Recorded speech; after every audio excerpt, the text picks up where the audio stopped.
E nós estamos de volta com mais uma aula, e dessa vez, na aula de hoje, nós vamos aprender sobre força elétrica e lei de Coulomb. Mas, primeiramente, o que é uma força elétrica?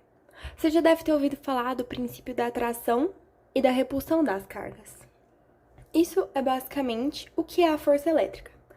A força elétrica é a interação eletrostática de atração e repulsão entre partículas eletrizadas, então entre cargas ou positivas ou negativas, e são chamadas, essas forças de atração e repulsão, de forças elétricas ou forças eletrostáticas. Então, calculando as forças elétricas, nós vamos calcular nada mais, nada menos do que a força de repulsão ou de atração entre duas cargas.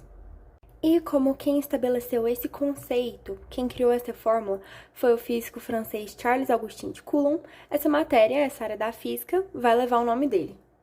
Analisando aqui um pouco mais essa fórmula. Coulomb, nos seus estudos, ele descobriu que a força é diretamente proporcional ao produto das cargas em módulo. Então, o que isso significa?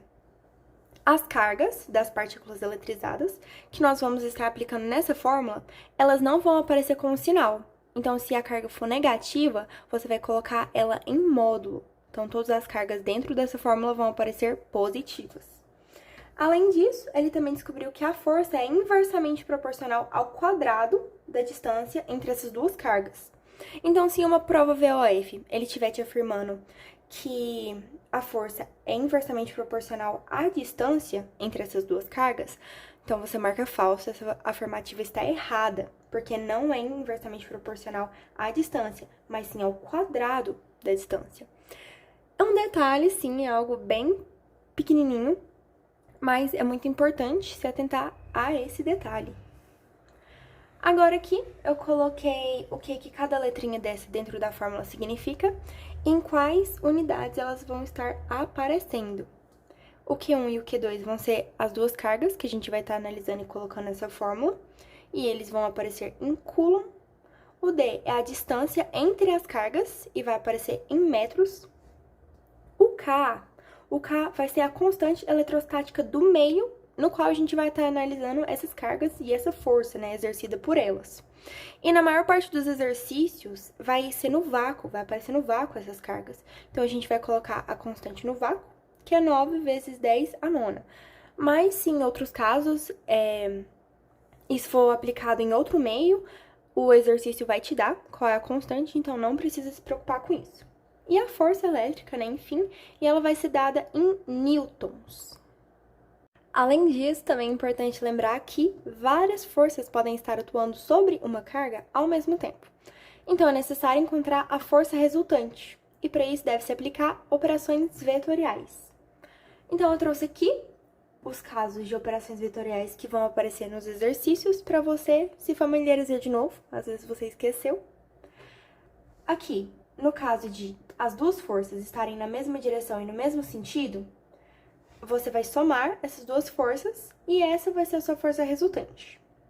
Para você não esquecer, para você não confundir mais o que é a direção e o que é o sentido, você pode lembrar que a direção é ou horizontal ou vertical.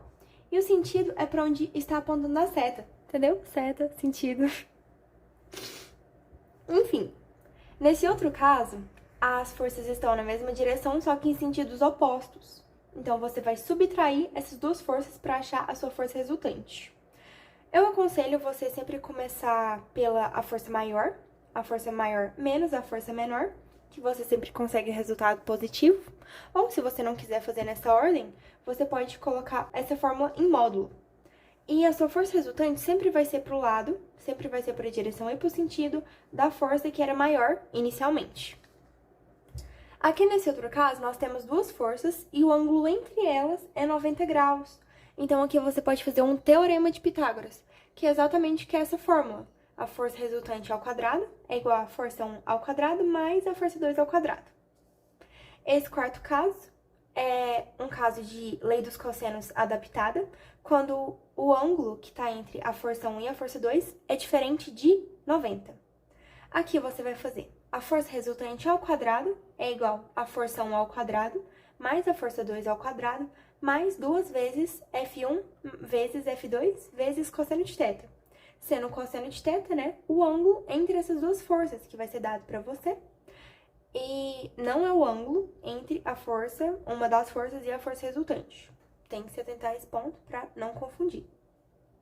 Além desses casos, eu trouxe outros dois que podem ser, sim, facilitadores, para evitar que você faça muito mais conta, né? Esse caso aqui, o ângulo é 90 graus. O ângulo entre as duas forças é 90 graus. O que a gente poderia fazer aqui? Pitágoras. Você continua podendo fazer. Só que nesse caso especial, como a força 1 é igual à força 2, o vetor da força 1 é igual ao vetor da força 2, eles têm o mesmo valor, então você pode simplesmente falar que a força resultante vai ser o valor da força, seja qualquer uma delas, né?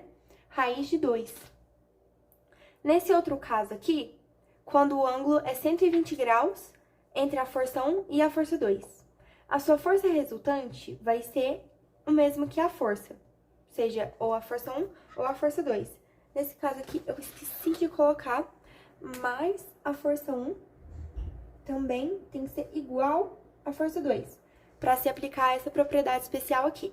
Por fim, eu trouxe aqui uma lista de cossenos notáveis que você pode, apenas pode, querer saber para resolver questões de Enem ou vestibulares, que vão cair principalmente nas questões que vão utilizar a lei dos cossenos.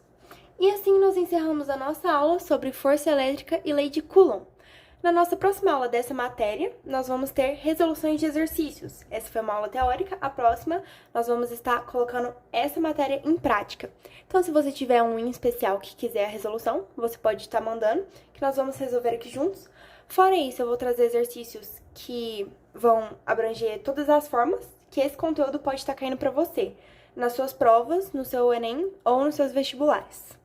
Então é isso, vejo vocês na próxima aula e até mais!